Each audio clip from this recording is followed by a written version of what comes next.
নমস্কার বন্ধুরা, সামনেই আসতে চলেছে গুরু পূর্ণিমা। এই বছর গুরু পূর্ণিমা শ্রাবণ মাসে পড়েছে, জুলাই মাসের ঠিক একদম শেষে।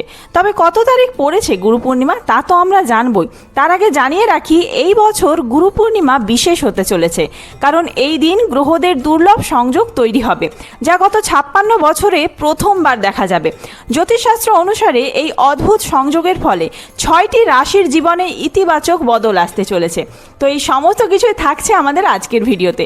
তার সাথে আমরা জানবো গুরু পূর্ণিমা কবে পড়েছে, পঞ্জিকা অনুসারে সঠিক সময়সূচি কি রয়েছে, পূর্ণিমা তিথি কখন শুরু হচ্ছে কখন শেষ হচ্ছে, পূর্ণিমার ব্রতোপবাস এবং নিশি পালন কবে রয়েছে, সত্যনারায়ণ পুজোর শুভ সময়, গঙ্গা স্নান দানের শুভ সময় কি রয়েছে, এই দিন বাড়িতে আপনারা কিভাবে পুজো করবেন, পুজোর সহজ সরল নিয়ম এবং মন্ত্র থাকছে। তার সাথে গুরুর কাছ থেকে আশীর্বাদ নেওয়ার শুভ সময় ও গুরু পুজোর নিয়ম কি রয়েছে, সমস্তটাই থাকছে আজকের ভিডিওতে। এবং আমরা সব শেষে জেনে নেব কোন কোন রাশির জীবনে আর্থিক উন্নতি আসতে চলেছে। তো চলুন বন্ধুরা, আর দেরি না করে ভিডিওটি শুরু করা যাক।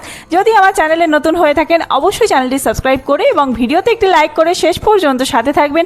আশা করি ভিডিওটি আপনাদের জন্য খুবই হেল্পফুল হবে। ভিডিওটির মূল পর্বে যাওয়ার আগে আমাদের পরম গুরু পিতা মাতা এবং ব্রহ্মা বিষ্ণু মহেশ্বরকে স্মরণ করে অবশ্যই কমেন্ট বক্সে লিখুন জয় গুরু, হরে কৃষ্ণ। ভারতীয় সংস্কৃতিতে গুরুকে ঈশ্বরের চেয়েও শ্রেষ্ঠ বলে মনে করা হয়। গুরু শব্দটির অর্থ হলো যিনি অন্ধকার থেকে আলোর পথে চালিত করেন। আষাঢ় মাসের পূর্ণিমা তিথিতে পালিত গুরু পূর্ণিমা কেবল শিক্ষক ও আধ্যাত্মিক গুরুদের প্রতি কৃতজ্ঞতা প্রকাশের দিনই নয়, বরং জীবনে জ্ঞান ও আলোর গুরুত্ব অনুধাবন করারও একটি সুযোগ। ব্রহ্মা বিষ্ণু মহেশ্বর হলেন আমাদের পরম গুরু, তারপরেই কিন্তু আমাদের পিতা মাতা। তাই চলুন আর দেরি না করে জেনে নেওয়া যাক এই বছর গুরু পূর্ণিমা কবে পড়েছে। 11ই শ্রাবণ 28শে জুলাই মঙ্গলবার দিন। এই দিন থেকে পূর্ণিমা তিথি শুরু হচ্ছে সন্ধ্যা 6টা 6 মিনিট থেকে। পরের দিন 12ই শ্রাবণ 29শে জুলাই বুধবার পূর্ণিমা তিথি সমাপ্ত হচ্ছে রাত্রি 7টা 40 মিনিটে। এই পরিস্থিতিতে উদয় তিথি অনুযায়ী এই দিনেই অর্থাৎ 12ই শ্রাবণ 29শে জুলাই বুধবার এই দিনেই পূর্ণিমার ব্রতোপবাস এবং পুজো পাঠ রয়েছে। আর তার আগের দিন পূর্ণিমার নিশি পালন রয়েছে, মানে 11ই শ্রাবণ 28শে জুলাই মঙ্গলবার দিন। এই দিনেই কিন্তু আপনাদেরকে প্রদোষে অর্থাৎ সন্ধ্যার সময় শ্রী শ্রী সত্যনারায়ণ ব্রত বা পুজো করে নিতে হবে। প্রদোষে সন্ধ্যা 6টা 20 মিনিট থেকে শুরু করে রাত্রি 7টা 56 মিনিটের মধ্যে আপনারা শ্রী শ্রী সত্যনারায়ণ পুজো করে নেবেন।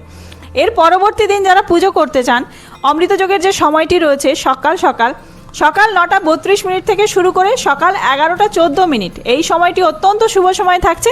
এই সময়ের মধ্যে আপনারা সত্যনারায়ণ সিন্নি দেওয়া, সত্যনারায়ণ পুজো করা, যে কোনো শুভ কাজ করতে পারেন।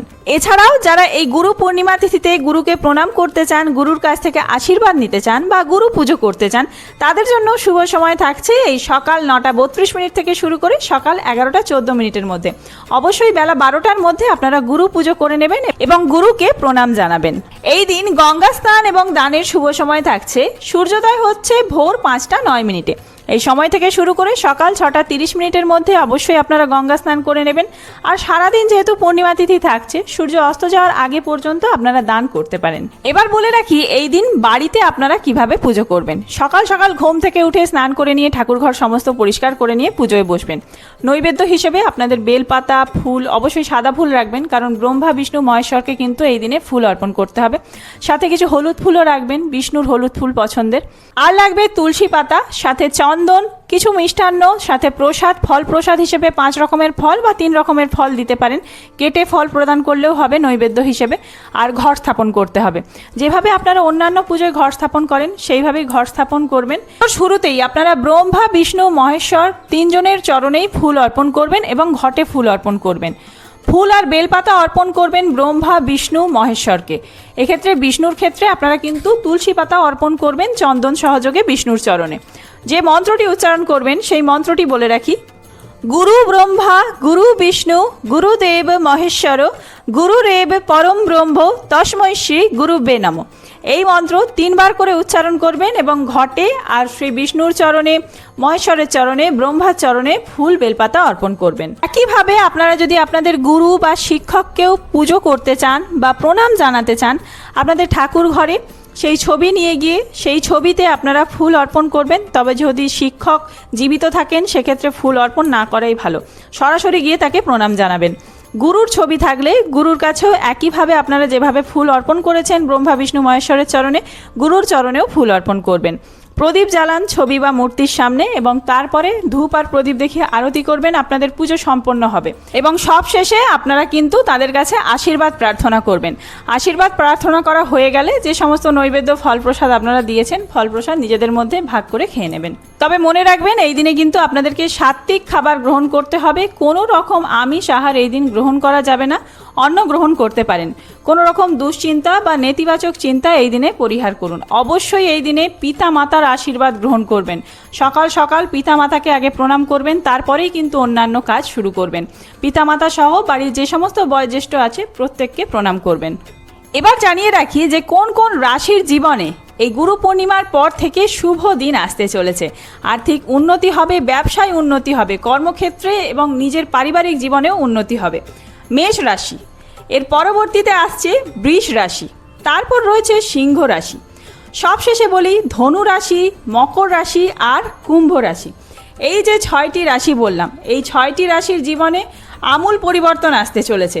এই সমস্ত রাশির জাতক জাতিকাদের অপ্রত্যাশিত আর্থিক লাভ হওয়ার সম্ভাবনা রয়েছে।